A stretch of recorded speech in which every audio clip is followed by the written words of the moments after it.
സിറിയയിലെ അൽ ഖർദഹയിൽ മുൻ സിറിയൻ ഭരണകൂടത്തിന്റെ ആയുധങ്ങൾ സൂക്ഷിച്ചിരുന്ന സൈനിക കേന്ദ്രത്തിൽ വ്യോമാക്രമണം നടത്തി ഇസ്രായേൽ. ടാർട്ടസിന്റെ പ്രാന്തപ്രദേശങ്ങളിലാണ് ആക്രമണം ഉണ്ടായതെന്ന് സിറിയൻ സർക്കാരിന്റെ വാർത്താ ഏജൻസി റിപ്പോർട്ട് ചെയ്തു. എന്നാൽ ആളപായമൊന്നും റിപ്പോർട്ട് ചെയ്തിട്ടില്ല. അതേസമയം നാശനഷ്ടങ്ങൾ വിലയിരുത്തുന്നതിനും ആക്രമണത്തിന്റെ കൃത്യമായ സ്ഥലങ്ങൾ സ്ഥിരീകരിക്കുന്നതിനുമായി സിറിയൻ സിവിൽ ഡിഫൻസ് ടീമുകളെയും സൈനിക വിദഗ്ധരെയും സിറിയ വിന്യസിച്ചിട്ടുണ്ട്. അടുത്തിടെ ഡ്രൂസ് കമ്മ്യൂണിറ്റിക്ക് നേരെ നടന്ന ആക്രമണങ്ങളും സ്ഥലത്തെ സൈനിക കേന്ദ്രം ആക്രമിക്കുവാൻ തീരുമാനിച്ചതിനു പിന്നിലുണ്ടെന്ന് ഇസ്രായേൽ സേന പുറത്തിറക്കിയ പ്രസ്താവനയിൽ അറിയിച്ചു.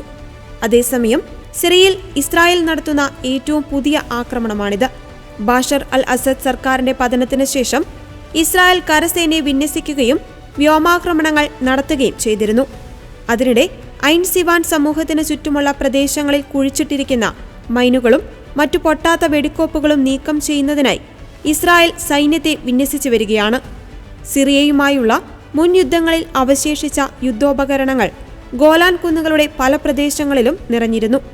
തന്ത്രപ്രധാനമായ ഈ പീഠഭൂമി 1967 സിറിയയിൽ നിന്ന് പിടിച്ചെടുക്കുകയും പിന്നീട് ഇസ്രായേലിലേക്ക് കൂട്ടിച്ചേർക്കുകയും ചെയ്തിരുന്നു.